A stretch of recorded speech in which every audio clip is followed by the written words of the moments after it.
2.3 million people are living with bipolar disorder or manic depressive disorder. 775 out of 4,423 people are Black and living with bipolar disorder.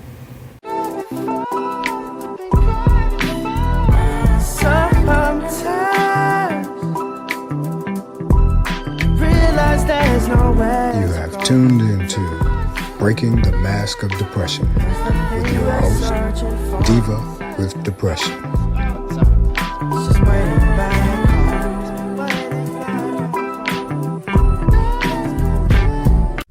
Hey guys, welcome to Breaking the Mask of Depression with me, your host, the Diva with Depression. I hope you guys are doing well. How are you really doing?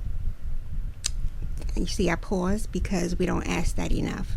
Instead of saying how you doing when you see people in your world, say how are you really feeling, and then that encourages them to share how they really feel. Sometimes we don't share because we think that we're burdening people or we're ashamed, but you would be surprised that everybody's going through the same thing, and they're going through something.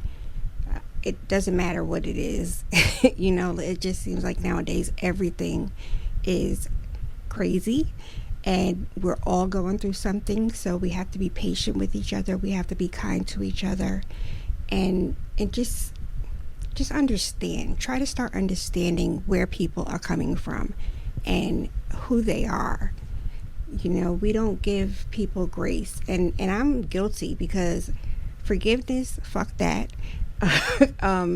Letting things slide, fuck that. I'm not that person. And I really do sit around and think about that because people give me grace. My friends give me grace. So I have to start, and I'm good, I'm pretty good, but it's people that, that you don't get along with, or people that do you wrong, and we just have to be better at maybe understanding where that came from, where that behavior came from. Doesn't mean that you have to suck it up or take it on the cheek.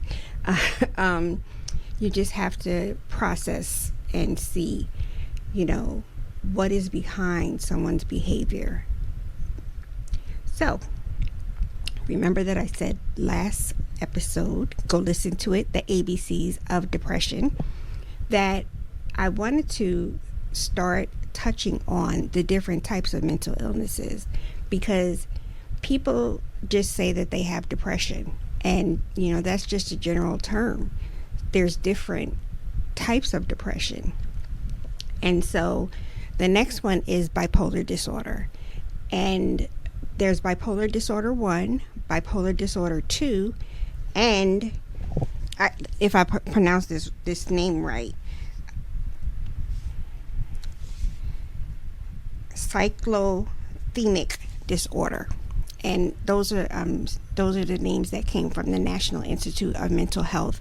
And sidebar, they have a wealth of information if you need to do some research or get some information to advocate for yourself. National Institute for Mental Health. And so there are 3 types of bipolar disorder, and this bipolar disorder I'm not going to say that it's hard to detect, but it's often confused and misdiagnosed, especially in Black people. I probably shared this story along the lines, but I went to the doctor and he asked me if I had mood swings, and I said yes. And so he diagnosed me with bipolar disorder and gave me medication for that. But I didn't have bipolar disorder. My mood swings were, I'm in hell and I go upstairs in hell. That's my mood swing.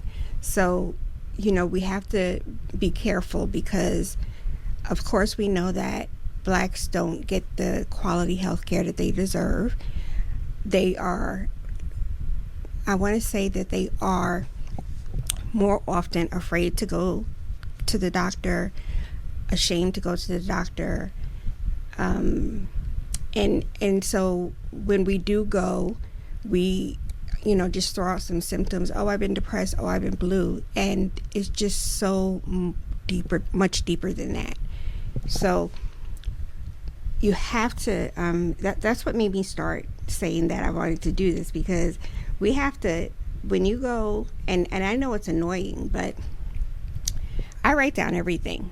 I went to the psychiatrist the other day and broke out my notes from my phone, about medications that I wanted to talk about, my symptoms. So that's a good thing. That's somewhere to start. If you notice that you're feeling kind of off, start documenting, your symptoms and what you're going through. And so in 2023, 775 people out of 4,423 people were diagnosed with bipolar disorder type 1. Blacks, 775 blacks identified with bipolar disorder type 1. And so the rate is the same as everybody else, but the care is not the same. So that's what I was trying to explain. Even if we go get a diagnosis, who's to say that we're going to get a quality psychiatrist, a quality therapist, and quality medication management? So, of course, that's always the case with us in our communities. Just not getting the care that we deserve, and also because we don't go get the care that we deserve. So we have to be mindful. Everybody's using that word now. We have to be mindful of where we are, who we are, and what's going on with us. So like I said, there are 3 types of bipolar disorder, and all of them are the same: the mood changes, the energy, activity levels. So bipolar 1 disorder is manic episodes that last for at least 7 days. And that's every day, for most of the day. Manic symptoms that are severe, that the person needs medical care. And so, although depression is tucked in there with bipolar 1, it's a different type of illness, and there are different types of treatment. The medications are not always the same. Bipolar 2 disorder is a pattern of depressive episodes and hypomanic episodes. And so the hypomanic episodes are less severe than the manic episodes in bipolar 1. So I was told, and I'm not sure if this is, if this is true or not, but I think that I heard that bipolar 1 is a little bit more severe than bipolar 2. So that's something to research. If your doctor tells you you have bipolar 1, then you make sure that it's not 2. And the other one, the third disorder, is called cyclothymia. And that's just constant hypomanic and depressive symptoms. And they don't last that long. The episodes occur less than the bipolar 1. So these are the things that we have to look out for, because sometimes, and this is new to me because I didn't know that there was a third type of bipolar disorder. I just thought it was bipolar 1 and bipolar 2. So I'm learning with you guys today. The study, there's also another study, and I talk about this also, is that Black Americans are more likely to be misdiagnosed with schizophrenia, psychotic disorder, and bipolar disorder. And that is a problem. I was on TikTok yesterday, and I won't tell you the name of the person, but she found out after years and years and years of being treated with bipolar disorder that she's not bipolar. And so I'm like, I was floored. I shouldn't be shocked, but I was shocked, because the medications that she was probably taking, and the treatment that she was getting, it wasn't helping. And the reason why it wasn't helping is because that's not what she had. And you have to make sure that the doctors are listening to you. Like, make them understand, this is what I'm going through. I cannot function. I'm always telling my doctor, that the psychiatrist, that I cannot function. I can't think straight. The littlest thing, that it may be little to your mind, but it's not little. You know, not being able to cook dinner, not having the energy to take a shower. Those are real things, and those are things that you need to keep track of, and you need not be ashamed to be struggling with those symptoms, because it's all millions of us. You know, those symptoms are across the line with mental illness, and although we do feel ashamed with some of them, like the hygiene part, I know that personally. It's part of depression. It's part of mental illness, and it's extreme. So if you find yourself not able to do your daily activities and care for yourself, that's a symptom of everything, and that's a reason to run to the doctor, because you don't want to put yourself in harm's way. You know, you don't want to hurt yourself. You don't want to hurt somebody else. So pay attention, pay close attention. And I know, guys, I know you get sick of me saying that, but you really do have to pay attention to who you are, where you are, how you're feeling, because we don't do that enough as Black people. We're so busy focused on, you know, the hustle, you know, living life. Our lives are different than other people, and we are constantly on the go, and we don't stop and take care of ourselves. We don't stop and pay attention to the fact that we're just not fucking feeling well. And we have to start doing that, because it's a deadly game that we're playing, and we're losing each other, and we can't afford to lose the great people in our community. You are a great person in the community, and we can't afford to lose you. So please, please, please. That was my rant, okay? So the bipolar disorder is different, and not much different, but it appears different. It shows up different. The symptoms are different in men and women. And so with women, we're diagnosed later in life. And that I can tell you that, because that is when the doctor told me that I had bipolar disorder. I was maybe 45, I think. So it shows up much later. We have milder mania experiences, but we still have them. The depressive episodes are more frequent, and 4 or more episodes a year. So we're diagnosed later, but our symptoms can be very intense. And like I was just saying, if you're experiencing thyroid problems, obesity, anxiety, and migraines, those can be a symptom of a mental illness, bipolar disorder specifically. So remember that men and women are totally different. Bipolar disorder in men is diagnosed earlier in life, and their episodes are more severe, especially their manic episodes. And they often don't seek medical care, of course. Men don't, and they're most likely to commit self-harm.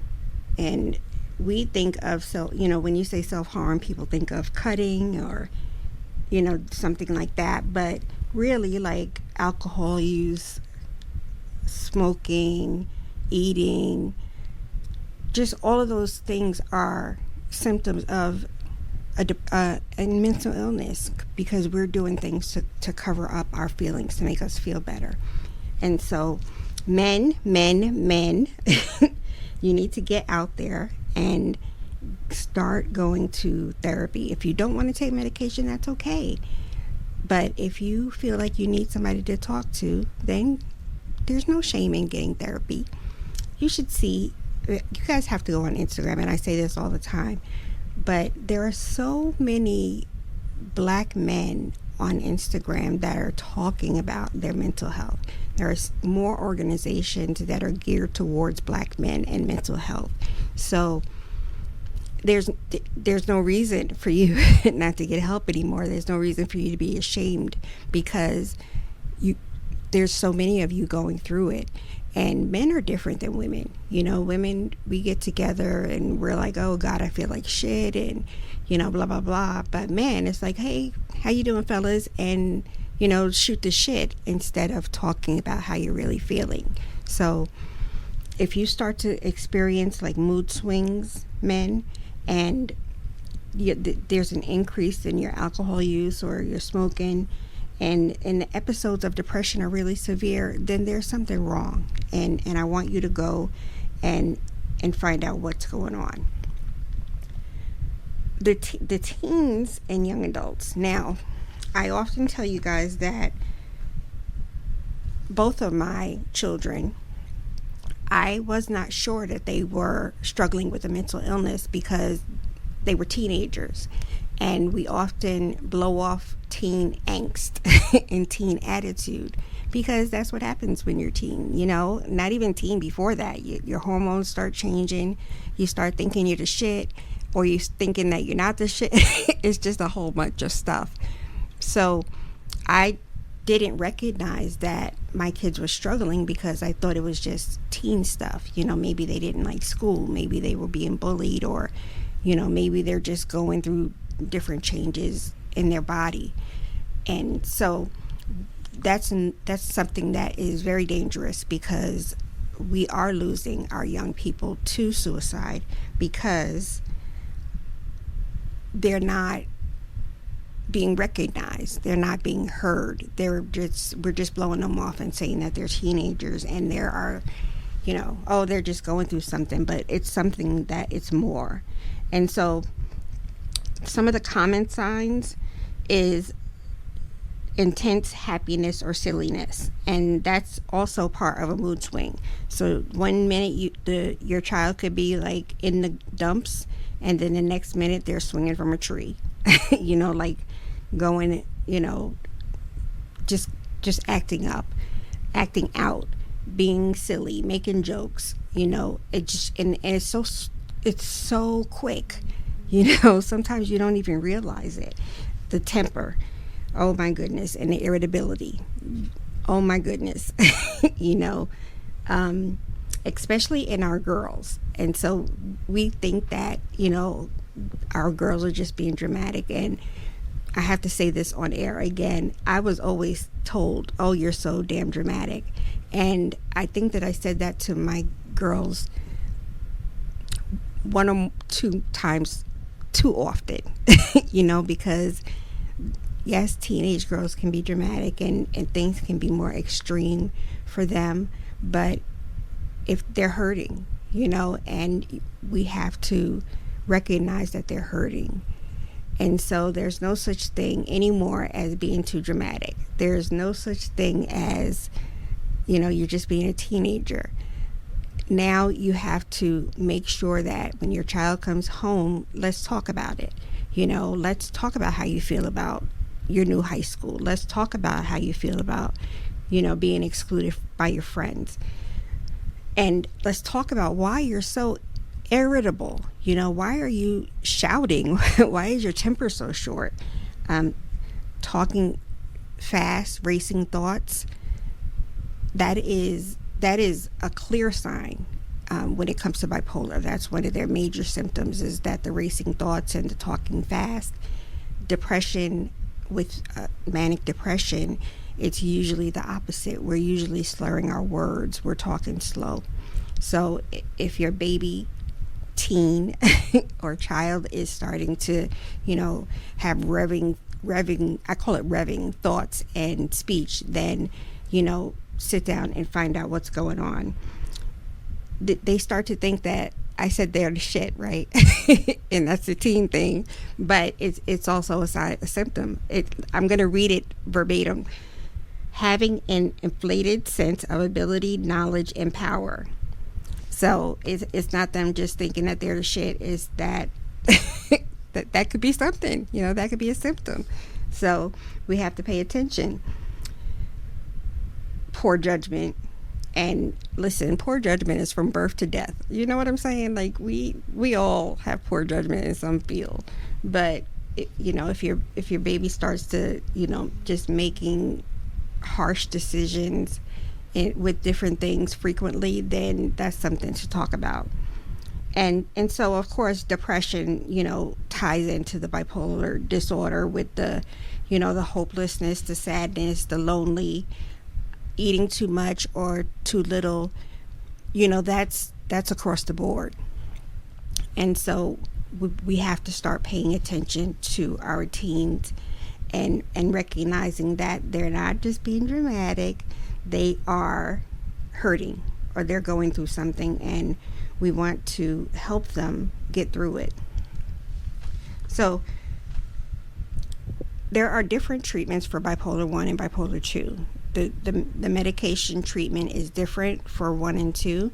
And so I'm not going to say that I'm not sure about the specific medications that you take for 1 or you take for 2, but I do know for a fact that there are different classes of medication for bipolar 1 and bipolar 2, and there are also medications that are the same across the board. So there are medications that I take that somebody with bipolar 1 or 2 also takes, because remember, mental illness across the board is trying to regulate your emotions. And so the medications, there could be one medication that is depression, bipolar 1, bipolar 2, schizophrenia, seasonal affective disorder, anxiety. There could be one medication for, certain symptoms and all of those illnesses.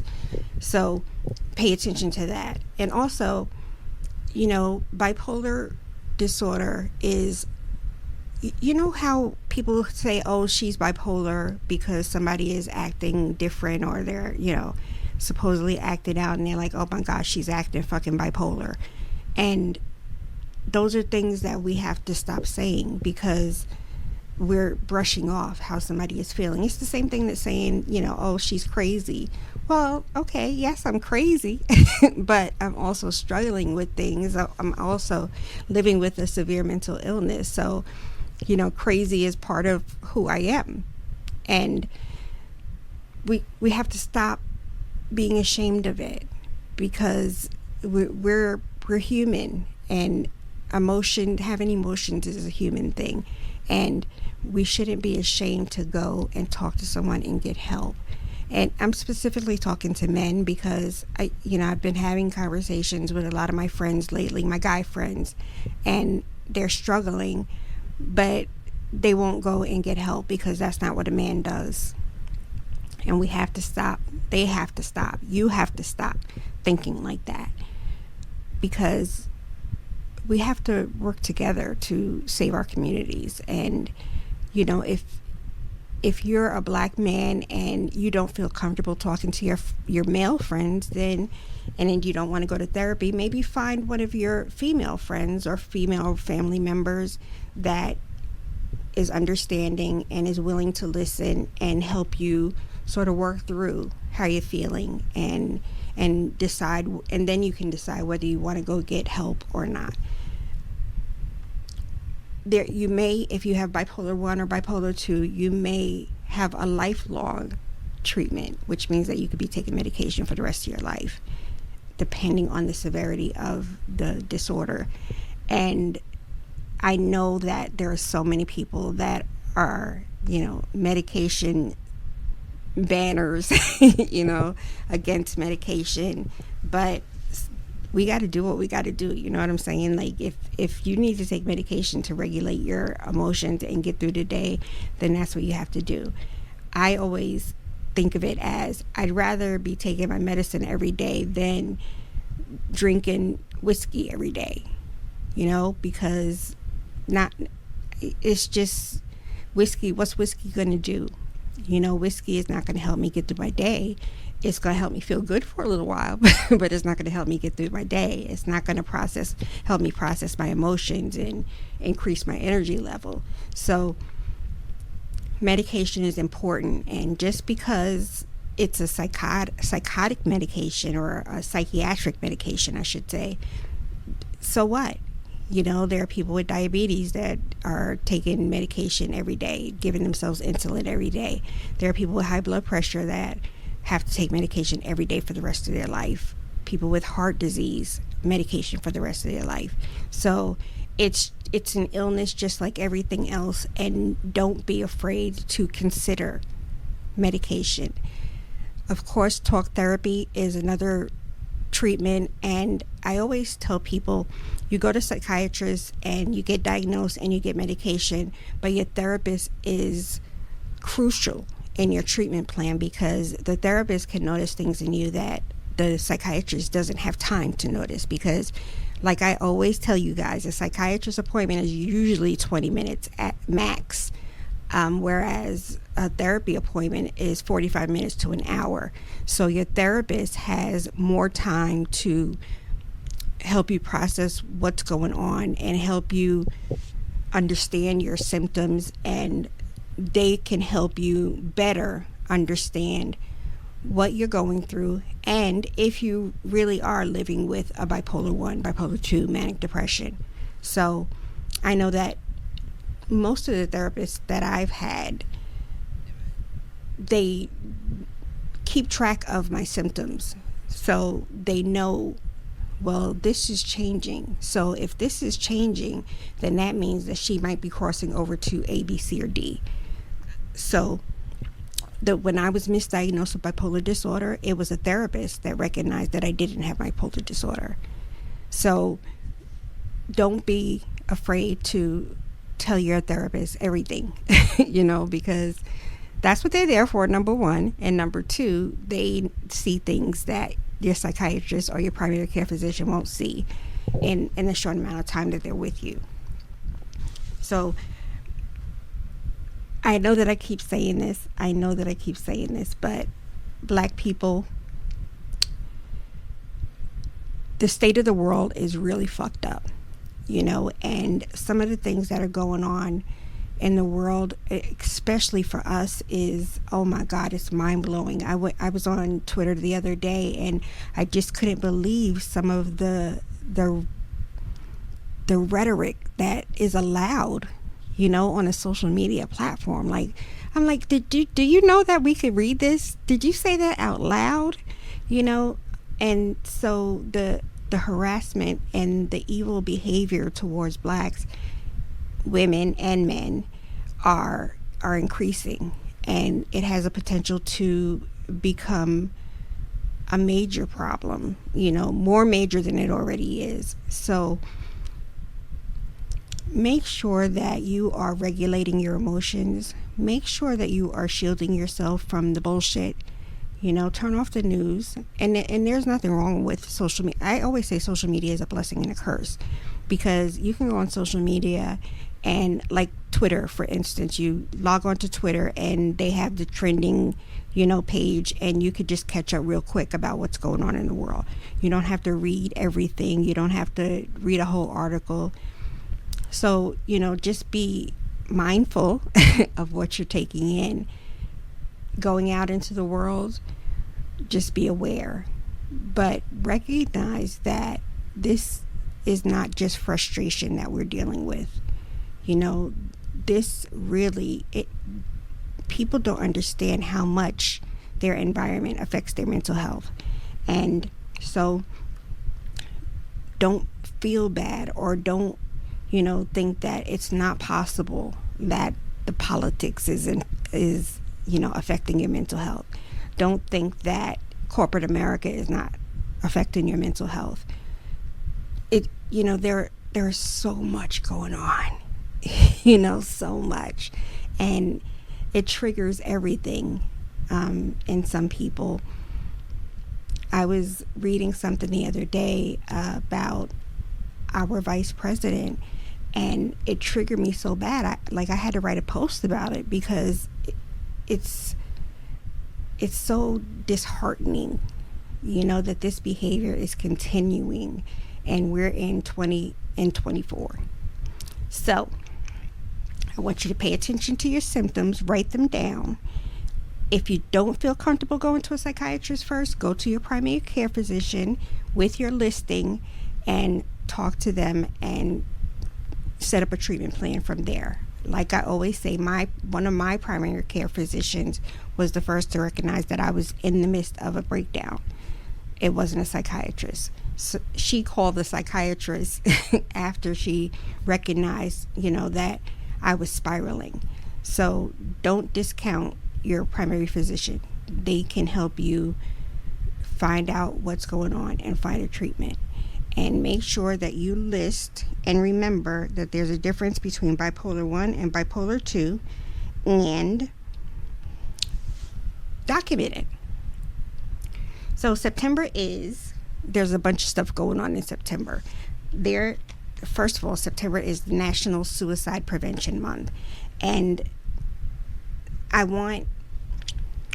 I can tell you that there is a difference between suicidal thoughts, suicidal ideation, and having a plan. And I have suicidal thoughts, I have suicidal ideation, but I don't have a plan to do something. But if you recognize that you want to hurt yourself or you don't want to be here anymore, even if you're getting up every day and saying, oh, damn, I woke up again, that's severe. That's dangerous. So you should talk to somebody about that. Like, get help right away. Call 988. Call the crisis text line. Go to a support group, a virtual support group. But it's so hard, and I'm being so honest with you guys, it's so hard for us not to want to in this life, because we are hurting, we are exhausted. I can't even explain my feelings where I'm at right now, that I'm so deep, and I don't know how you could feel so much and be numb at the same time. And there are several days that I'm like, damn it, I woke up again. A couple of times my friend will say, good morning, Dee, and in my head I'm like, it's not a good morning. I don't want to be here. I don't want to feel like this. I'm tired of it. So we want to prevent people from taking their life, and we have to be honest about it. It's not a conversation that we should shy away from. Suicide is real, and we have to face it head on, and that's from 3 years old on. Senior citizens, the rate for senior citizens in depression and suicide is very high. We don't recognize that either, that senior citizens struggle with mental illness much more than some younger people. Your teenager, they could be cutting, and cutting can lead to something else. So we have to stop shying away from that conversation. Suicide is real, ideation is real, thoughts are real, plans are real, and you have to be loud about it in order to save the people in your world. Don't shy away from it. Returning, September? Okay, so fall is coming up, and like I always tell you guys, seasonal affective disorder is not just, winter to spring. It's the change of seasons anytime. And so there are people that feel it more when we're going from summer to fall to winter. There are some people that feel it more when we're going from spring to summer. And I was talking to someone, and they're like, I don't know what the hell is going on. I'm just not, I'm not feeling right.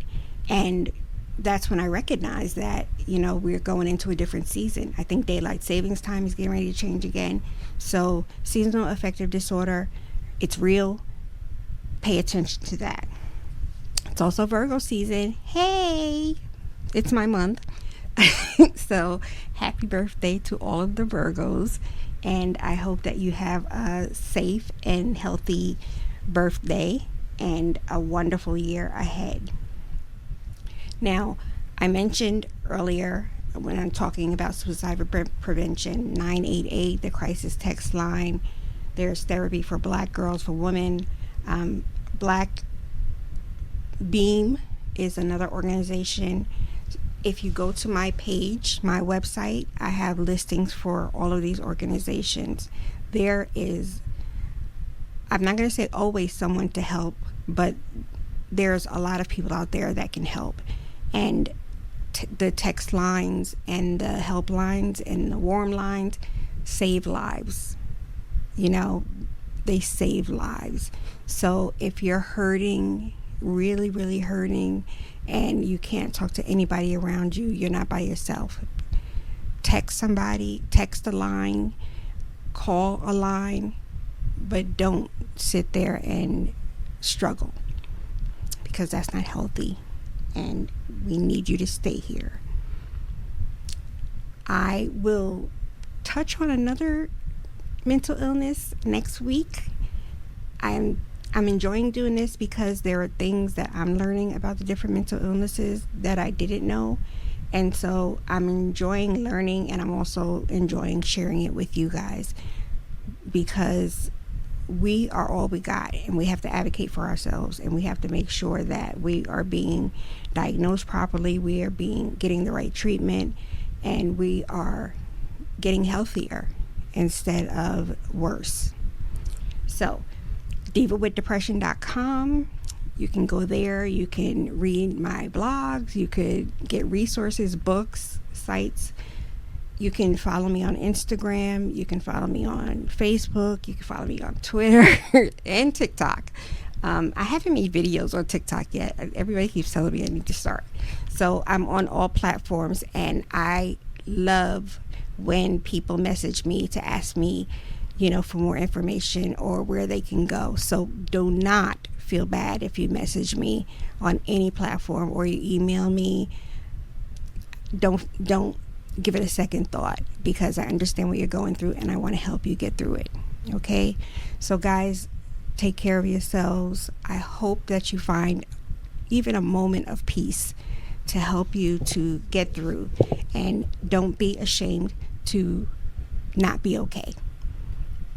Take care. Sometimes